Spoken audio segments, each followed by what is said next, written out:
আসসালামু আলাইকুম। আমি ডাক্তার এনামুল হক। আমি একজন ইনফার্টিলিটি এবং আইভিএফ স্পেশালিস্ট।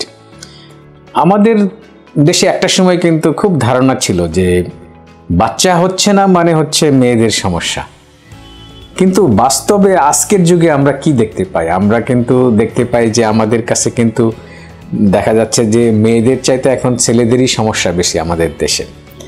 কিন্তু প্রথমে আমি বলে নেই আমাদের বই পুস্তক কি বলে। বই পুস্তক বলে আজকের যুগে সারা দুনিয়ায় ছেলে এবং মেয়ে বন্ধ্যাত্বের জন্য কিন্তু সমানভাবে দায়ী।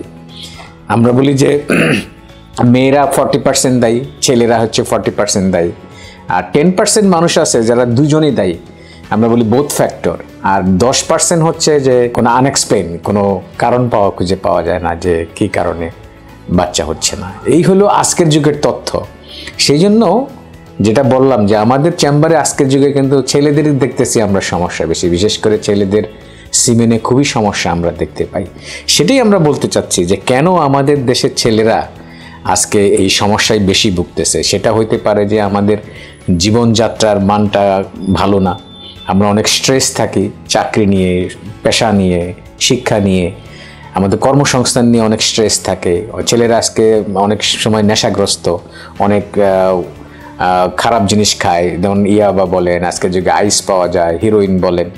তো মাদক একটা বড় সমস্যা। আর একটা হচ্ছে আমাদের কাজকর্ম, আমরা ফিজিক্যাল অ্যাক্টিভিটি খুব কম করি, যে কারণে কিন্তু আমাদের শরীরে হচ্ছে হরমোনের ইমব্যালেন্স হয়। ফলে পুরুষের দেখা যাচ্ছে যে তার যৌন সমস্যা হচ্ছে, তার সিমেনের কোয়ালিটি খারাপ হয়ে যাচ্ছে।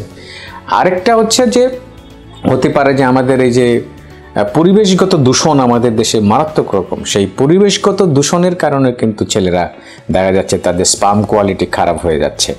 তো আর হলো যে দেরিতে বিয়ে করাটাও একটা সমস্যা কিন্তু, যে আমাদের বিয়ের বয়সটা আগের যুগে আমাদের বাবা মারা দেখা যেত আর্লি বিয়ে করতো, সেই জন্য অনেকেই বলে আগে তো আমাদের বাচ্চা হইতে সমস্যা হইতো না, এখন কেন হয়? এখন কারণটা হচ্ছে আমাদের বিয়ের বয়সটা একটা বেড়ে যাচ্ছে। আবার আগে তো মানুষরা এত ভেজালে থাকতো না, আমরা হচ্ছে একটা হলো অনেক ভেজালের মধ্যে থাকি, ভেজাল খাবার খাই, ভেজাল পরিবেশে থাকি। সার্বিক এই পরিস্থিতিটাই আসলে আমাদের দেশে দেখা যাচ্ছে যে ছেলেদের বন্ধ্যাত্বটা অনেক বেশি হয়ে যাচ্ছে। তা আপনারা ভালো থাকবেন, সুস্থ থাকবেন। আল্লাহ হাফেজ।